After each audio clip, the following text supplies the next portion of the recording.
Welcome back to Cowboy Chronicles, where every tale from the heartland reminds us that courage and kindness still ride together beneath the open sky. If you love stories that stir the soul and capture the spirit of the Wild West, make sure to subscribe, like this video, and share it with someone who believes in hope and humanity. Now saddle up, partner, because this story will take you deep into the heart of a lonely prairie, where one rancher's unexpected act changed everything.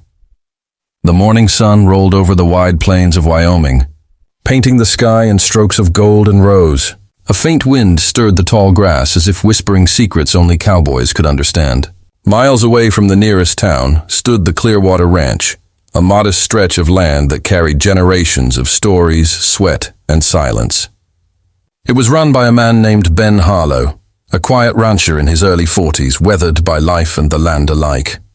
He spoke little, worked hard, and carried a sorrow he never shared with anyone. 3 years earlier, Ben had lost his wife, Clara, in a sudden riding accident. Since that day, the laughter that once filled his home was replaced by the steady hum of wind against wood and the distant cry of coyotes at night. His only companions were his horse Dusty and the cattle he tended with steady devotion. The locals respected him, but knew better than to ask about the pain behind his eyes. One afternoon, as the sun began to dip low, Ben saddled Dusty and rode toward the far edge of the ranch. There, near the old creek, he noticed something unusual, a faint sound, like a cry carried by the wind. He paused, listening carefully. It came again, a soft, desperate sob. He nudged Dusty forward, following the sound until he spotted a figure near the creek bed. It was a woman, young, maybe in her late 20s, sitting in the dirt, clutching her knees, her face streaked with tears and mud. Her dress was torn and her shoes looked worn to threads. She startled when she saw him, as if unsure whether to run or stay. "Ma'am, you all right?" Ben asked gently, dismounting and keeping his voice low. She didn't answer. Her hands trembled. He could see she'd been crying for a while. "I mean you no harm," he said again. "Name's Ben. I own the land you're on." The woman swallowed hard, her voice trembling. "I'm sorry. I didn't know. I was just trying to find somewhere safe." Ben's brow furrowed. "Safe from what?" She hesitated. "From him. My husband. He's not a good man." Ben's jaw tightened. He had seen this kind of pain before, the kind that left scars no one could see. "Come on," he said finally, holding out his hand. "You're freezing. Let's get you warm." She looked at him uncertainly, but something in his steady gaze calmed her. She took his hand, and he helped her onto Dusty. Together they rode back toward the ranch house. The sky was turning violet by the time they reached the barn, and Ben led her inside to the warmth of the lantern light. He gave her his late wife's old blanket and set a kettle to boil. "Name?" he asked softly. "Evelyn," she said after a pause. "Evelyn Carter." He nodded. "You can stay the night, Evelyn. There's a spare room. We'll figure the rest out in the morning." Tears welled up again in her eyes, but this time they weren't only from fear. No one had shown her kindness in months, maybe years. She whispered, "Thank you, Mr. Harlow." That night, Ben sat by the fire long after she'd fallen asleep. The memories of Clara drifted through his mind like smoke, her laughter, her kindness, her way of helping anyone in need. He realized she would have wanted him to do exactly what he did. And for the first time in years, he felt something shift inside him, a faint warmth he'd thought had died long ago. Morning came with a hush of frost on the window. Evelyn stood by the porch, staring at the open land stretching before her. When Ben stepped out, she turned quickly as if embarrassed to be caught thinking. "I can leave today," she said quietly. "I don't want to cause trouble." Ben shook his head. "You're not causing trouble.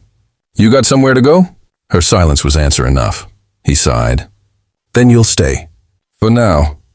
Days turned into weeks. Evelyn helped around the ranch, cooking, mending clothes, feeding the horses. She wasn't afraid of work. In fact, Ben noticed she seemed grateful for it, as if every chore gave her a sense of purpose again. Slowly, her laughter began to return, soft at first, then fuller, until even the horses seemed to notice the change. The townsfolk began to talk. Whispers spread through the general store and church pews. A woman living alone on Ben Harlow's ranch. People wanted to know who she was, where she came from. But Ben didn't care. Let them talk. For the first time in years, the ranch didn't feel haunted by silence. One cold evening, as a storm rolled in, Evelyn found Ben fixing a broken fence post near the corral. Rain poured down, soaking them both. She ran to him, shouting over the wind, "Ben, it's too late for this!" "Get inside!" He shook his head. "Fence won't fix itself. Cattle could wander off." Without a word, she grabbed another post and started helping. Together they worked through the storm, mud splashing around their boots, lightning crackling across the sky. When the last post was secure, they both stood there, panting and drenched, staring at each other. Something passed between them in that moment. Not words, not exactly love yet, but understanding. Inside, by the fire, Evelyn wrapped a blanket around his shoulders. "You're stubborn, you know that?" she said, smiling through chattering teeth. Ben chuckled softly. "Takes one to know one." The warmth of the fire flickered across their faces. For the first time since Clara's death, Ben smiled. A real smile, small but true. Evelyn saw it, and her eyes softened. But peace never stays long in stories like these. 2 days later, a rider appeared at the gate. His face was rough, his eyes mean, and his tone sharper than a knife. "I'm looking for my wife," he said. "Name's Carter." Ben stepped forward slowly. "She ain't here." The man's lips curled. "Don't lie to me, cowboy. I tracked her here." Evelyn appeared behind Ben, her breath catching in her throat. "Please don't let him take me," she whispered. Ben's hand instinctively went to his belt, where his old revolver rested. "You need to leave," he said firmly. The man spat on the ground. "That woman belongs to me." Ben's voice was steady, but his eyes were cold. "No one belongs to anyone out here." The tension was thick as thunderclouds. Finally, Carter sneered, "You'll regret this, rancher." He turned his horse and rode off into the dust. That night, Ben kept watch, rifle across his lap, the lantern flickering by his chair. He knew men like Carter, mean, proud, and dangerous. Evelyn tried to tell him to rest, but he wouldn't, not while danger prowled near his land. Just past midnight, the dogs started barking. Ben was on his feet in a second. He stepped onto the porch, the wind whipping his coat. In the distance, a shadow moved near the barn. Then came the crack of a gunshot. He ducked behind a post and fired back once, a warning shot that echoed through the valley. The shadow froze. Ben shouted, "Next one won't miss!" Moments later, the rider bolted, disappearing into the night. Ben stood there for a long while, the echo of the gunfire fading into the silence of the plains. By morning, Carter was gone, for good this time. The sheriff came later that day, said the man had fled the county. Evelyn could finally breathe again. She turned to Ben, tears in her eyes. "Why'd you do all this for me? You barely knew me." He looked out toward the horizon. "Because someone once did the same for me," he said softly. "Clara saved me more times than I can count. Guess it's my turn now." From that day on, the ranch changed. It wasn't just a place of work anymore.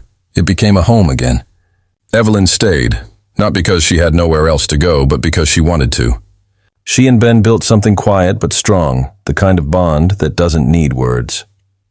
Months later, spring returned to the plains.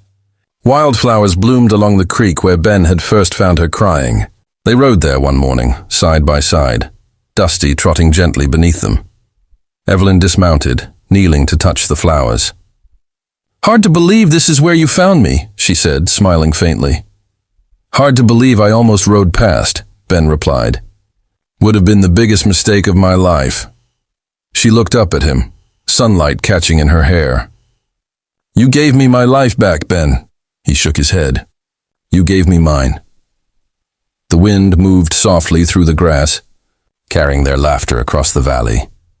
Two souls mended by kindness, finding peace beneath the same endless sky that had once seen only sorrow.